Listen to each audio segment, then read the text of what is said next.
अगर इतिहास को इस प्रकार से नफरत का हथियार नहीं बनाया गया होता तो बहादुर शाह जफर की जयंती इतने कम पैमाने पर नहीं होती। इस बात को याद रखिए। बहादुर शाह जफर को याद करने में इतनी कंजूसी क्यों हो रही है? जैसे मुसलमानों का दानवीकरण किया गया है वैसे क्रिश्चियंस का भी शुरू हो गया है। और ये तो दिखने वाली बात है, ये दिख रहा है। अरे वो जैसे अभी बहुत अच्छे तरीके से पाहवा जी ने बताया, दाढ़ी टोपी है तो आतंकवादी है, और उस प्रकार की समझ जो पैदा कर दी गई है, ये समझ स्वाभाविक नहीं थी। और इसी के चलते आज एक बड़ी राजनीति ने जन्म लिया। ये उसका दिखने वाला भाग है। मुसलमान क्रिश्चियन विरोध दिखने वाला भाग है, और जो न दिखने वाले भाग है, इतना आसानी से नहीं दिखता पर है, वो है दलित और स्त्रियों के अधिकारों को दबाना। अभी बात कहने की जा रही है कि जो मुस्लिम राजाओं का युग था वो हमारी गुलामी का युग था। इस प्रकार की बात को कहने की कोशिश की जा रही। पहले अपने आप से सवाल कीजिए, देश की गुलामी कब कहा जाता है? मेरे हिसाब से देश की गुलामी तब कही जाती है जब यहाँ की संपत्ति को लूट कर बाहर ले जाया जाता है। यहाँ जिसको मुस्लिम युग कहते हैं, गलती से वो, उसमें कोई सच्चाई नहीं है। मुसलमान राजा थे, पर क्या मुसलमान राजाओं ने यहाँ शरिया लगाई?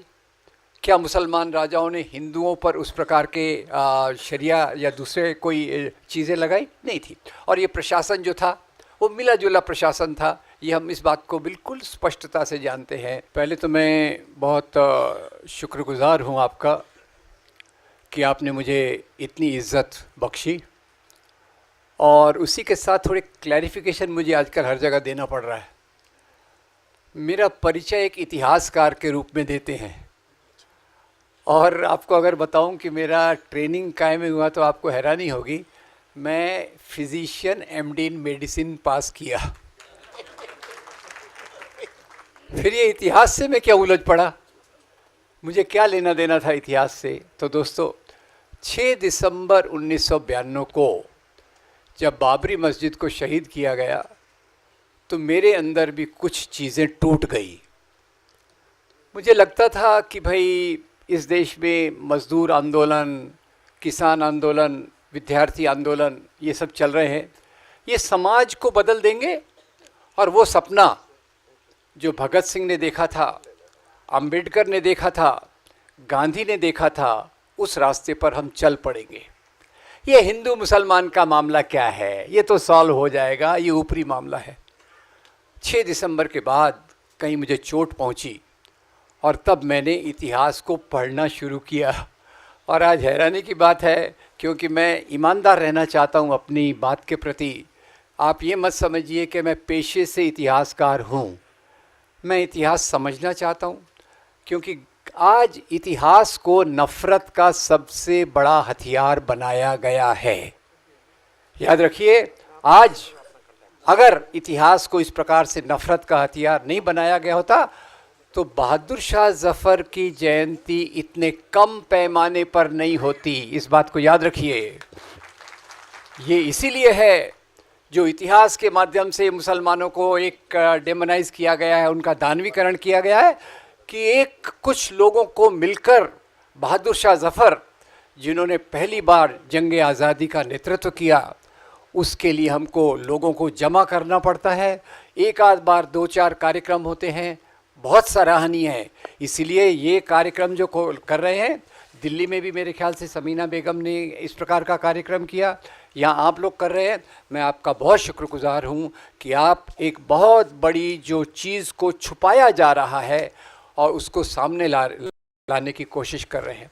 और दूसरी बात यह है कि फिर संदेश क्या है? मेरे पहले के वक्ताओं ने बहुत खूबसूरती से बहादुर शाह जफ़र का जीवन, उनका त्याग, किसानों का विद्रोह, दलितों का विद्रोह, दलितों की इसमें भागीदारी, याद रखिएगा, बहुत महत्वपूर्ण बात रविकांत जी ने कही, किसानों का उसमें पार्टिसिपेशन, कुछ राजा जो उससे असंतुष्ट थे उनका, और बहादुर शाह जफ़र का इस देश को एक देखने का जो सपना था, उसको जो लाने की कोशिश बहुत अच्छे तरीके से की गई है। मैं उस पर जाना नहीं चाहूँगा। क्योंकि वक्त कम है, मैं इस बात पर फोकस करना चाहूँगा कि आज बहादुर शाह जफर को याद करने में इतनी कंजूसी क्यों हो रही है? जिस व्यक्ति के लिए हमने खड़े होकर तालियां बजाना चाहिए, नियमित रूप से किताबों में उनका होना चाहिए, उनके ऊपर किताबें, उनका जीवन और उनका संघर्ष हमारे सामने आना चाहिए, उसको इतना कम क्यों आंका जा रहा है, उसके बारे में मैं बताना चाहूँगा। और वो मुख्य बात है, वही हमारी मुख्य राजनीतिक समस्या है। मुख्य राजनीतिक समस्या क्या है? एक तरफ से मुसलमानों को, उसी के साथ साथ क्रिश्चियंस को भी, यूपी में ज़्यादा नहीं पता होगा, पर जैसे मुसलमानों का दानवीकरण किया गया है वैसे क्रिश्चियंस का भी शुरू हो गया है। और ये तो दिखने वाली बात है, ये दिख रहा है। अरे वो जैसे अभी बहुत अच्छे तरीके से पाहवा जी ने बताया, दाढ़ी टोपी है तो आतंकवादी है, और उस प्रकार की समझ जो पैदा कर दी गई है, ये समझ स्वाभाविक नहीं थी। ये भारत की सभ्यता संस्कृति में इस प्रकार की समझ नहीं थी। 1857 के पहले देखिए, 20वीं शताब्दी के पहले देखिए, तो हिंदू मुसलमान यहाँ उसी प्रकार के प्रेम मोहब्बत से रहता था। जहाँ आप हिंदू ईद पे सेवइयों का आनंद लेता है और दिवाली पर मुसलमान दिवाली के स्वीट्स को एंजॉय करता है, ये वही परंपरा थी। ये हमारी जो गंगा जमनी तहजीब मिली जुली परंपरा थी, ये हमारे जीवन का एक मुख्य आधार था। अब उसको तोड़ा कैसे गया, यही सवाल हमारे सामने है। और उसमें बात आती है कि जो ब्रिटिश शासन था, और ख़ास तौर से 1857 के बाद, 1857 में अलग अलग प्रकार से बहुत विस्तार से अच्छे अध्ययन आए हैं। एक मुख्य बात याद रखिए, 1857 ने अंग्रेज़ों को एक सिग्नल दे दिया कि हिंदू मुसलमान यहाँ मिलकर रह रहे हैं। अगर बहादुर शाह जफर है तो तात्या साहब टोपे भी है, नाना साहब पेशवा भी है, झांसी की रानी भी है। एक ही बटालियन में अगर कोई मुसलमान सेनापति है तो हिंदू सिपाही भी है, हिंदू सेनापति है तो मुसलमान सिपाही भी है। तो इसमें अगर हमको राज करना है तो क्या किया जाए? राज करना है तो यहाँ फूट डालो और राज करो की नीति को लाया जाए। और इसी के चलते आज एक बड़ी राजनीति ने जन्म लिया। ये उसका दिखने वाला भाग है। मुसलमान क्रिश्चियन विरोध दिखने वाला भाग है, और जो न दिखने वाले भाग है, इतना आसानी से नहीं दिखता पर है, वो है दलित और स्त्रियों के अधिकारों को दबाना। ये दोनों चीज़ें साथ साथ इस देश में चल रही हैं। इस पर मैं थोड़ी सी बात करना चाहूँगा कि हमारा उद्देश्य केवल मीटिंग लेकर चले जाना नहीं है। हमारा संकल्प ये होना चाहिए कि हम इस समाज को बदलें कैसे। मैं छोटा व्यक्ति हूँ, मेरे पास वक्त नहीं है, पर मैं थोड़ा वक्त कैसे निकालूं कि समाज के परिवर्तन में मेरा थोड़ा योगदान हो, वही इस प्रकार की मीटिंग्स का उद्देश्य होता है। और मुझे उम्मीद है उसी बात को हम आज इसी संदेश को समझने की कोशिश करेंगे। तो खैर, अब ब्रिटिश आए, उसके पहले एक मैं आपसे सवाल पूछना चाहता हूँ कि मैं ये थोड़ा मुझे माफ़ कीजिएगा, सवाल बहुत सरल है और ये जवाब मैं आपसे चाहता हूँ। आप ये बताएंगे मुझे, भारत को आज़ादी कब मिली? या बहुत सरल सवाल है, आप जवाब नहीं देंगे? क्या कह रहे हैं आप?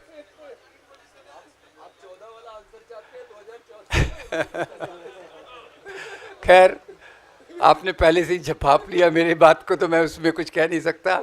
अभी बात कहने की जा रही है कि जो मुस्लिम राजाओं का युग था वो हमारी गुलामी का युग था। इस प्रकार की बात को कहने की कोशिश की जा रही, जो संदीप पांडे जी ने बराबर पकड़ ली। और क्योंकि अभी तो आपको पता होगा ना, वो बहुत बड़ी एक्टर है, बोली 2014 के बाद आज़ादी मिली, 1947 का क्या है, 1947 के प्रतीक के रूप में तो महात्मा गांधी हमने रखे हैं, जो बिल्कुल बहुत महत्वपूर्ण है हमारे। खैर, पहले अपने आप से सवाल कीजिए, देश की गुलामी कब कहा जाता है? मेरे हिसाब से देश की गुलामी तब कही जाती है जब यहाँ की संपत्ति को लूट कर बाहर ले जाया जाता है, जब यहाँ का प्रशासन बाहर से चलाया जाता है। यहाँ का वाइसरॉय तो होता है, पर वो जो ऑर्डर लेता है, ऑर्डर वो लेता है लंदन से, ऑर्डर लेता है दूसरी तरफ से। तो ये देश की गुलामी जो चालू होती है वो अंग्रेज़ों के आने के बाद चालू होती है। और दूसरा ये भी याद रखिए, यहाँ जिसको मुस्लिम युग कहते हैं गलती से, वो उसमें कोई सच्चाई नहीं है। मुसलमान राजा थे, पर क्या मुसलमान राजाओं ने यहाँ शरिया लगाई? क्या मुसलमान राजाओं ने हिंदुओं पर उस प्रकार के शरिया या दूसरे कोई चीज़ें लगाई? नहीं थी। और ये प्रशासन जो था वो मिला जुला प्रशासन था। ये हम इस बात को बिल्कुल स्पष्टता से जानते हैं कि जैसे इसके बहुत सारे उदाहरण हैं। मैं डिटेल में जाऊंगा, केवल 2 चीज़ें दूंगा। हमारे महाराष्ट्र में तो अभी आप जानते होंगे कि महाराष्ट्र में हमारे छत्रपति शिवाजी महाराज, आजकल छत्रपति शिवाजी महाराज और महाराणा प्रताप को राष्ट्रवादी के रूप में प्रस्तुत किया जाता है। पहली बात मैं आपको बता दूं कि राजा हमारे राष्ट्रवाद का प्रतिनिधित्व नहीं करते। राजा होता है सामंती व्यवस्था के शीर्ष पर बैठा हुआ एक सबसे बड़ा इंचार्ज होता है। तो खैर, इस प्रकार से जो प्रतीक बनाए जाते हैं उसमें भी धर्म का आधार नहीं था। हमारे जैसे एक ही मैं केवल उदाहरण दूंगा और वो राजस्थान का है। आपको पता होगा, अब पहली बार एक पार्टी का नाम आ रहा है तो उसके लिए मैं माफ़ी चाहूँगा। राजस्थान में एक बार एक सरकार आई तो उसके शिक्षा मंत्री ने कहा, ये हमारी किताबों में क्या लिखा है, हल्दी घाटी की लड़ाई में अकबर जीत गए, महाराणा प्रताप हार गए। अब मैं पढ़ के हैरान हो गया, उस किताब को पढ़ के मैं हैरान हो गया। और मैंने जब स्टडी किया तो खैर ये तो आम बात है कि ये लड़ाई हुई थी हल्दी घाटी के मैदान में। हल्दी घाटी के मैदान में एक तरफ है अकबर की सेना, एक तरफ है राणा प्रताप की सेना। और अकबर की सेना को जब आप देखते हो तो अकबर उसमें है ही नहीं, अकबर इज एब्सेंट। उनको पूछने वाला कौन है, भाई तुम ड्यूटी पे हो कि नहीं? राजा को कोई पूछ नहीं सकता, अकबर नहीं है। तो अकबर के बदले सेना का नेतृत्व कौन कर रहा है? सेना का नेतृत्व कर रहे हैं राजा मान सिंह। राजा मान सिंह, और राजा मान सिंह के साथ राजपूत सिपाही भी है, दूसरी तरफ मुसलमान सिपाही भी है। तो मैं आपसे थोड़ा सा चाहता हूँ कि आप भी मेरी बात में हाँ से हाँ या ना से ना मिलाएं। बताइए, अकबर की सेना में केवल मुसलमान है या हिंदू मुसलमान दोनों हैं? दोनों हैं। ठीक है, चलिए अब मैं आता हूँ महाराणा प्रताप पर। महाराणा प्रताप 3000 सैनिक खुद सेना का नेतृत्व कर रहे हैं और उनके 2 बड़े सेनापति हैं। एक का नाम है राम सिंह, दूसरे का नाम है हकीम खान सूर। तो बताइए, राणा प्रताप की सेना में केवल हिंदू है या हिंदू मुसलमान दोनों हैं? दोनों तरफ हिंदू है, यस। दोनों तरफ मुसलमान है। तो ये हिंदू मुसलमान की लड़ाई है या 2 राजाओं की लड़ाई है? ये लड़ाई धर्म के लिए है कि सत्ता के लिए?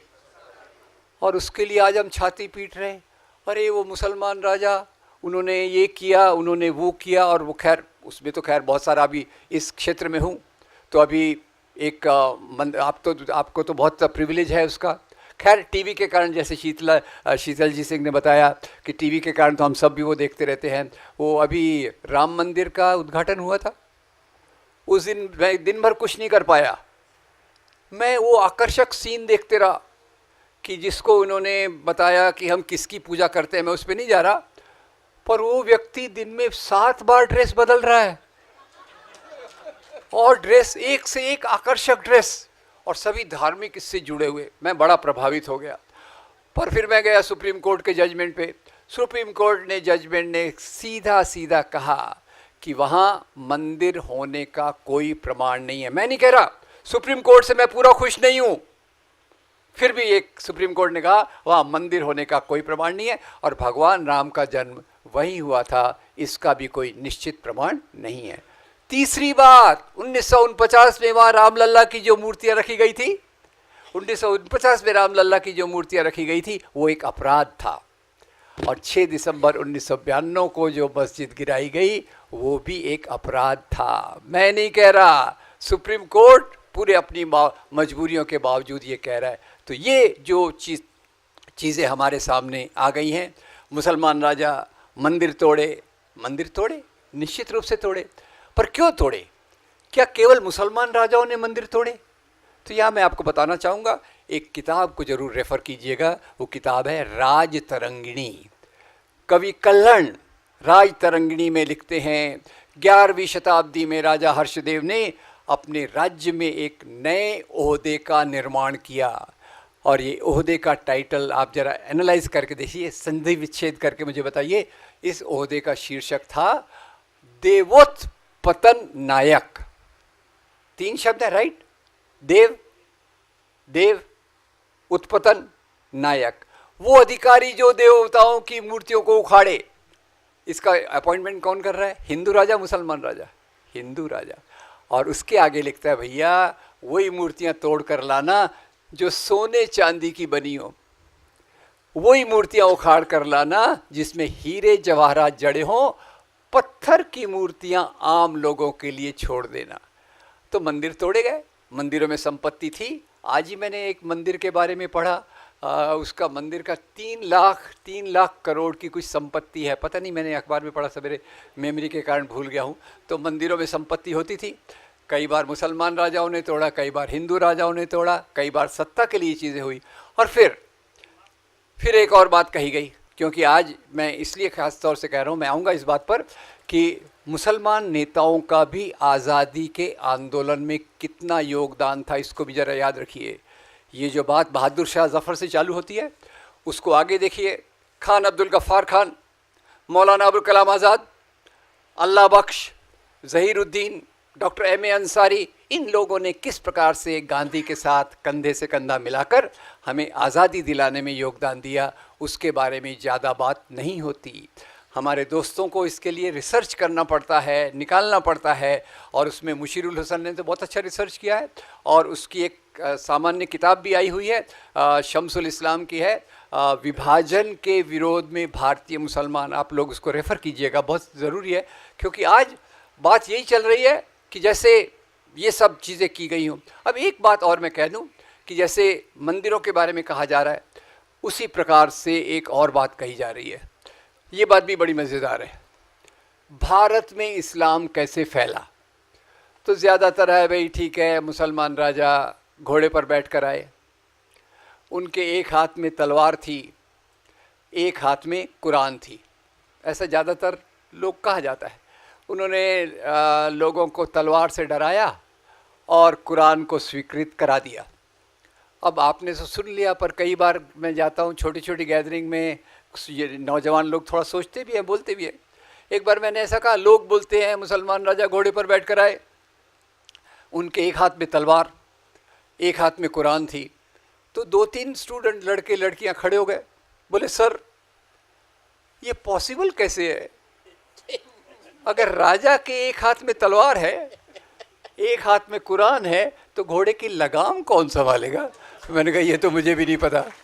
और फिर इस्लाम के जानकार मेरे गुरु और दोस्त डॉक्टर असगर अली इंजीनियर, बहुत सीखा मैंने उनसे इस्लाम के बारे में। उन्होंने बताया कि जो ज़बरदस्ती से फैलाया जाए, जो ज़बरदस्ती से फैलाया जाए, वो इस्लाम हो ही नहीं सकता।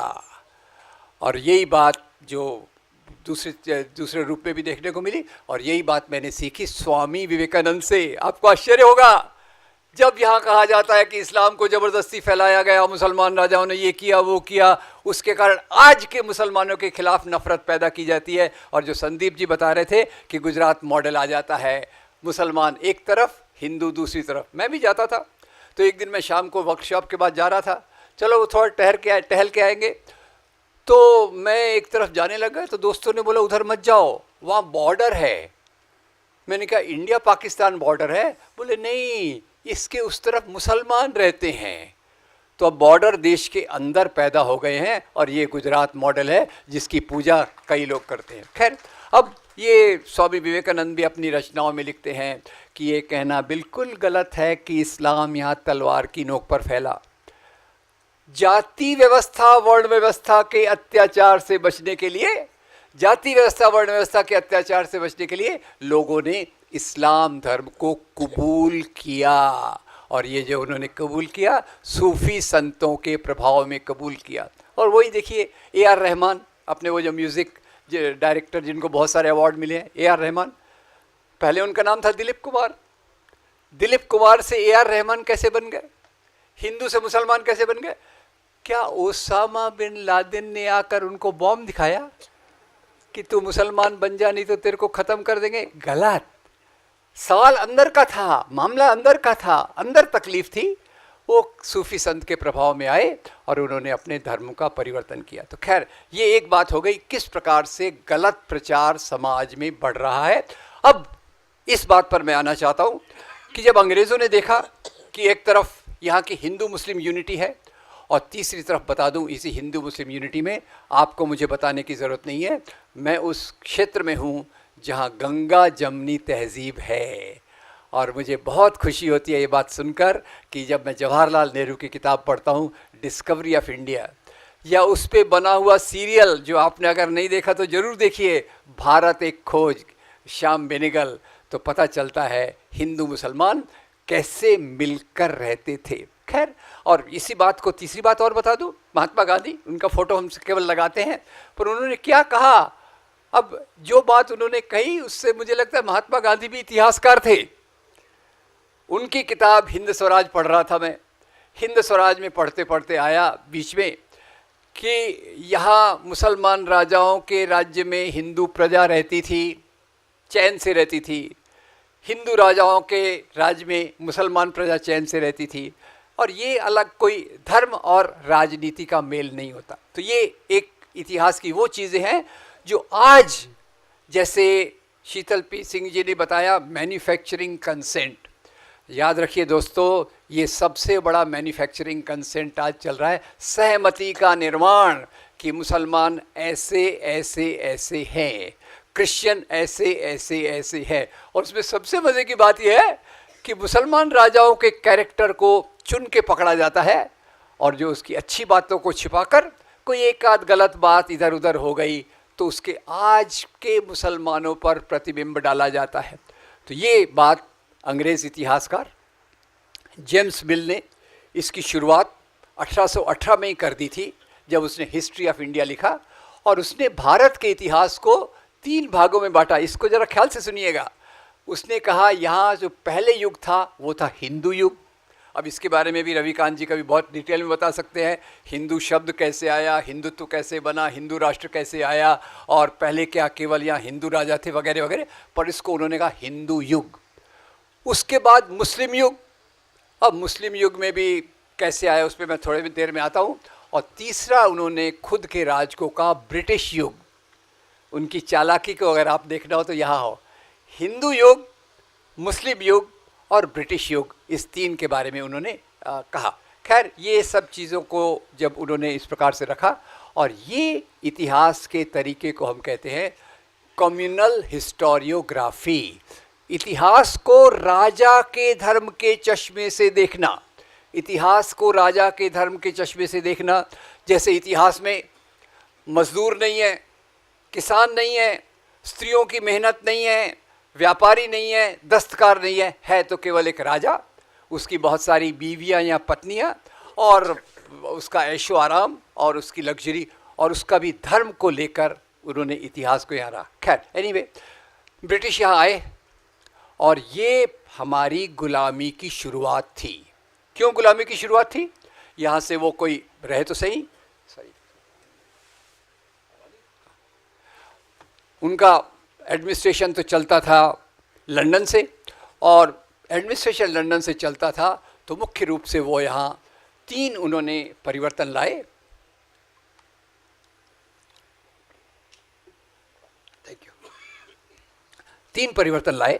पहला परिवर्तन था यहाँ से संपत्ति को लूट के ले जाने के लिए, और ये याद रखिए केवल यहाँ से कोहिनूर नहीं ले गए, वो यहाँ से हजारों करोड़ों की संपत्ति ले गए, हमारे अनाज तक को ले गए, और जिसके कारण वो जो बहुत बड़ा बंगाल का फेमिन हुआ था, बंगाल का अकाल हुआ था, वो इसी, यहाँ अनाज की कमी नहीं थी, पर अनाज को ले जाया गया ब्रिटिश आर्मी के रिजर्व के लिए।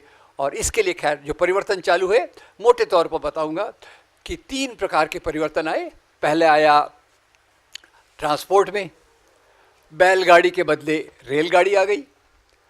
और थोड़ा आपसे मैं पूछना चाहता हूँ बीच बीच में, ब्रिटिश वाइसरॉय कलकत्ता में रहता है, उसको यहाँ के ऑफिसर्स को लेटर्स भेजने रहते हैं, तो आप ज़रा मुझे बताएंगे ब्रिटिश वाइसरॉय के आने के पहले, ब्रिटिश के आने के पहले पत्र कौन ले जाता था? नहीं पता आपको? कबूतर? आपका बहुत धन्यवाद। पर कबूतर का एक प्रॉब्लम आपको बता दूं, कबूतर जनरली लव लेटर्स ले जाते थे, फालतू लेटर्स नहीं ले जाते थे। एनीवे, तो अंग्रेजों ने बोला ये हमारे क्या काम का, इसके बदले बुलाए टेलीफोन, टेलीग्राफ, पोस्टल सिस्टम। पहले आया रेल, फिर आया मेल, और इसके बाद आधुनिक शिक्षा, आधुनिक न्याय व्यवस्था, और आधुनिक न्याय व्यवस्था के साथ जेल। ठीक, राइट? तो याद रखने के लिए आसान होगा, रेल, मेल और इसी के साथ 3 नए वर्ग अस्तित्व में आए। व्यापारी उद्योगपति जिन्होंने फैक्ट्रियां डाली, टाटा, बिरला, बजाज, सिंघानिया, डालमिया, उसमें काम करने वाले मजदूर, और तीसरा आधुनिक शिक्षित वर्ग। ये 3 वर्गों को मैं कहता हूँ उभरते हुए वर्ग। और दूसरी तरफ जो पुराने वर्ग थे वो ख़त्म नहीं हुए। राजा, नवाब, जमींदार, जागीरदार, जमींदारी व्यवस्था को ख़त्म नहीं किया गया। और यहाँ से ये मेरा सेंट्रल पॉइंट ये है, सांप्रदायिकता को समझने का सेंट्रल पॉइंट यही है कि इधर के उभरते वर्गों में से कुछ संगठन बने और इधर के वर्गों में से कुछ संगठन बने। इनके केवल नाम को पहचानिए, नाम से उनका राजनीतिक एजेंडा क्लियर हो जाएगा।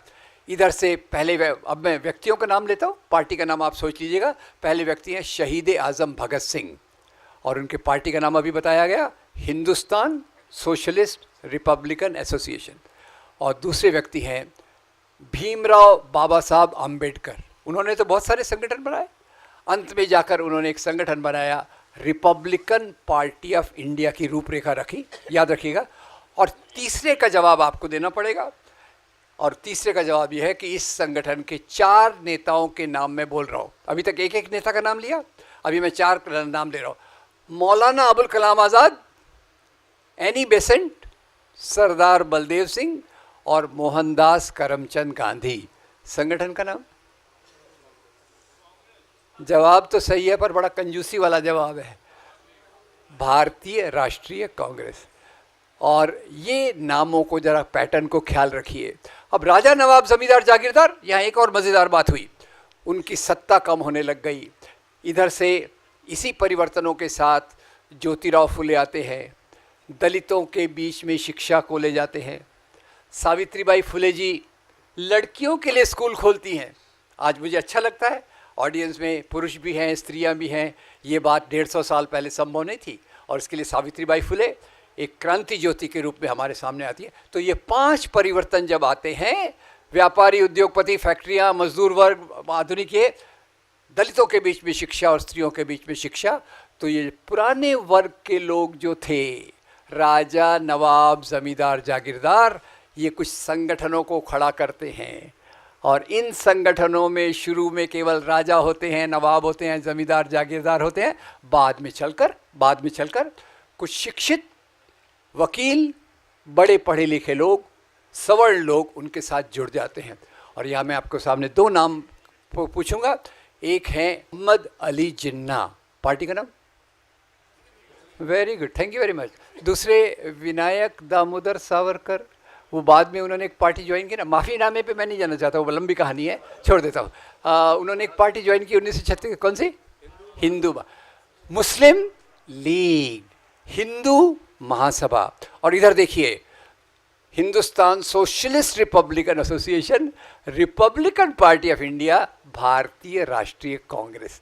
तो जो लोग पूरे भारत की कल्पना कर रहे थे वो नाम के आगे धर्म नहीं लगा रहे थे, और इधर जो राजा, नवाब, जमींदार, जागीरदारों के बीच में से पार्टियां आई, वो अपने नाम के सामने धर्म लगा रहे थे। और आज खैर जब मैं सुनता हूँ, इन लोगों ने सबसे पहले कहा, जब इनकी सत्ता कमज़ोर हो रही थी तो उन्होंने कहा हमारा धर्म खतरे में है। मुसलमान नवाब क्या बोला? इस्लाम खतरे में। तो हिंदू राजा क्या कहेगा? हिंदू खतरे में। आजकल भी चल रहा है ना हिंदू खतरे में, क्योंकि अभी जैसे जैसे उस नाम की पार्टी ऊपर आ रही है तो हिंदू पे खतरा बढ़ता जा रहा है। पता नहीं ये कैसे हो रहा है, ये इंसिडेंटल हो रहा है। तो दोस्तों, ये झगड़ा वास्तव में देखा जाए तो हिंदू मुसलमान का नहीं है, ये झगड़ा है, ये संघर्ष है 2 प्रकार के मूल्यों का। एक तरफ इधर से, ये आखिरी पॉइंट कि इधर से आते हैं, एक मैं व्यक्ति को ले लेता हूँ, भीमराव बाबा साहब आम्बेडकर को, और इधर से मैं लेता हूँ के सुदर्शन। नाम सुना है? सुना है तो ठीक, नहीं सुना तो और भी अच्छा। एनीवे, तो इधर से मैं ले लेता हूँ बाबा साहब आम्बेडकर को, चौदार तालाब का आंदोलन, कालाराम मंदिर का आंदोलन, और उसके बाद वो एक किताब को जलाते हैं। कौन सी किताब है? मनुस्मृति को जलाते समय बाबा साहब ने कहा होगा इस किताब में स्त्री और शूद्रों की गुलामी के कानून दिए हैं, ये कानून मुझे मंजूर नहीं है, इसलिए मैं इस किताब को जला रहा हूँ। और यही बाबा साहब बाद में जाकर भारतीय संविधान की ड्राफ्टिंग कमेटी के अध्यक्ष बनते हैं। भारतीय संविधान हमको क्या देता है? स्वतंत्रता, समता, बंधुता। और जो मैं के सुदर्शन जी की बात कर रहा था, जी मैंने लगा दिया, कोई बात नहीं। एनीवे, उन्होंने 2000 में मुखिया बने वो संगठन के, वो आप जानते होंगे ना, पहले हाफ पैंट पहनते थे, हाँ वही। तो उन्होंने संगठन के मुखिया बने, बोले भारतीय संविधान विदेशी मूल्यों पे बना है, इसको फेंक दिया जाना चाहिए और एक ऐसा संविधान लाना चाहिए जो भारतीय धर्म ग्रंथों के आधार पे बना हो। कौन सी वो किताब है? भारतीय धर्म ग्रंथ वाला, किधर उनका इशारा है? तो ये मामला इस तरफ है, एक तरफ Ambedkar, Manusmriti out, Indian constitution in, दूसरी तरफ इंडियन कॉन्स्टिट्यूशन के मूल्यों पे अटैक और पुराने मूल्यों को लाने की कोशिश। खैर 1925 में जब वो संगठन बना तो उसके दो आधार थे। केवल मुस्लिम विरोध उसका आधार नहीं था, वो केवल दिखता था। मुख्य जो एक दूसरा कारण था वो ये कि यहाँ के दलित सामने आ रहे थे, स्त्रियां शिक्षा प्राप्त कर रही थी, और दलितों के सामने आने का जो उदाहरण था वो नागपुर के विदर्भ एरिया में एक आंदोलन चल रहा था जिसने ब्राह्मणवाद का विरोध किया, ये उसके कारण था। खैर अब सवाल ये उठता है कि आज हम जिस बात पे खड़े हैं, मेरी समझ है कि एक तरफ मुसलमानों को, क्रिश्चियंस को एक कॉर्नर में ढकेलने की कोशिश की जा रही है, दूसरी तरफ दलितों को, आदिवासियों को, उनके अधिकारों को दबाने की कोशिश है, तीसरी तरफ स्त्रियों को भी दुय्यम दर्जे पर ढकेलने की कोशिश है। तो खैर मैं इसके विस्तार में नहीं जाकर केवल इतना कहना चाहूँगा, आज एक बहुत कठिन समय है और हम सबको जो एक बेहतर समाज चाहते हैं, समाज में कुछ करने की ज़रूरत है। और वो क्या है? वो सवाल ये है कि बहादुर शाह जफ़र से जो आंदोलन चालू हुआ इस देश के लिए, जो महात्मा गांधी जिसको पीक पर ले गए, उस सपने को वापस लाना। और इसमें सबसे बड़ा अवरोध है, ये मेरा आखिरी पॉइंट है, डोंट वरी, टेंशन में बताइए, मेरा आखिरी पॉइंट है। तो उसके लिए सबसे बड़ी बात मेरी है ये है, और यहाँ मैं थोड़ा सा एक उसका उदाहरण लूँगा। वो एक आपने इसका नाम सुना है क्या? येल यूनिवर्सिटी, आपने सुना है? Very good. मैंने नहीं सुना था। तो मैंने कैसे सुना? वो अपनी जो MHRD मिनिस्टर थी ना, जो सास भी कभी बहू में भी थी, अब वो मिनिस्टर बनी तो लोगों ने बोला तो इतनी कम पढ़ी लिखी है। उन्होंने बोला मैं तो येल यूनिवर्सिटी से डिग्री लाई हूँ। मैं बहुत प्रभावित हो गया और येल यूनिवर्सिटी का रिसर्च फॉलो करने लग गया। येल यूनिवर्सिटी का एक रिसर्च आया इकोनॉमिक टाइम्स में, वो था जहाँ भी दंगे करवाए जाते हैं, दंगे होते हैं या करवाए जाते हैं, जहाँ भी दंगे करवाए जाते हैं वहाँ एक पार्टी पहले से ज़्यादा पावरफुल हो जाती है। पार्टी का नाम आप गेस कर लीजिए। तो मेरा 4 लेवल मॉडल है। नंबर 1, गलत फहमियाँ फैलाओ, रॉन्ग नोशंस। मैन्युफैक्चरिंग कंसेंट के लिए मंदिर तोड़े गए, ज़बरदस्ती ये हुआ, आतंकवादी हैं, 4 बीवियाँ 20 बच्चे, हर एक चीज़ पर 1-1 घंटा बोला जा सकता है। डोंट वरी, मैं नहीं लूँगा टाइम। तो पहले गलत धारणाएं, गलत धारणाओं के आधार पे नफ़रत, और नफ़रत के कारण दंगे करवाए जा सकते हैं। मेरा विश्वास है अगर समाज में नफ़रत न हो तो दंगे फैलाए नहीं जा सकते। तो याद रखिए दोस्तों, अगर आपको, मेरे को समाज में योगदान करना है तो ये जो गलत धारणाएं हैं, बाबर विदेशी था, अरे भाई बाबर क्यों आया यहाँ? राणा सांगा ने उसको बोला आ जाओ, अपन मिलके इब्राहिम लोदी को हराएंगे। ये कोई हिंद धर्म का मामला नहीं था, और कोई उस समय बाउंड्री थी नहीं, यूनाइटेड नेशंस नहीं था, फ्लूइड बाउंड्री, आओ जाओ चलते रहो। चोला राजा सिलोन पे जाके राज्य करते हैं, नो प्रॉब्लम, उस काम को अभिमान होता है। अगर चोला राजा सिलोन पे जाके राज्य करते हैं तो हमको अभिमान होता है, पर बाबर को काबुल से राणा सांगा बुलाते हैं तो हम वो भूल जाते हैं। तो दोस्तों, पहले गौतम बुद्ध कहते हैं अत्त दीपो भव, अपना दीपक खुद बनो। और उसके लिए हमारे दिमाग में ये जो सब चीज़ें हैं उसको स्पष्ट करना बहुत ज़रूरी है, और उसी के साथ खुद के अलावा लोगों तक इस बात को ले जाना ज़रूरी है। मेरे दोस्त ने शायद इस बात को कहा, आज सबसे ज़रूरी ये बात है हम अपने सेमिनार्स में, लेक्चर्स में ज़रूर रहें, पर उसी के साथ साथ क्या हम हर एक मोहल्ले में, हर एक एरिया में जहाँ मौका मिलता है, क्या हम ऐसे कार्यक्रम कर सकते हैं।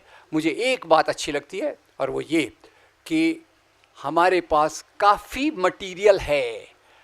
रोमिला थापर हों, इरफान हबीब हों, हरबंस मुखिया हों, विपिन चंद्र हों, इन इतिहासकारों ने बहुत अच्छी चीज़ हमारे सामने रखी है।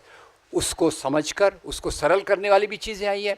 और आजकल तो हम सोशल मीडिया के बारे में ख़राब भी कहते हैं, पर मैं आपको बताना चाहता हूँ सोशल मीडिया के माध्यम से बहुत कुछ अच्छा भी किया जा सकता है। वीडियोज़ हैं, 300-400 वीडियोज़ हैं, 500 वीडियो हैं, आनंद पटवर्धन के धन की सुंदर फिल्में हैं।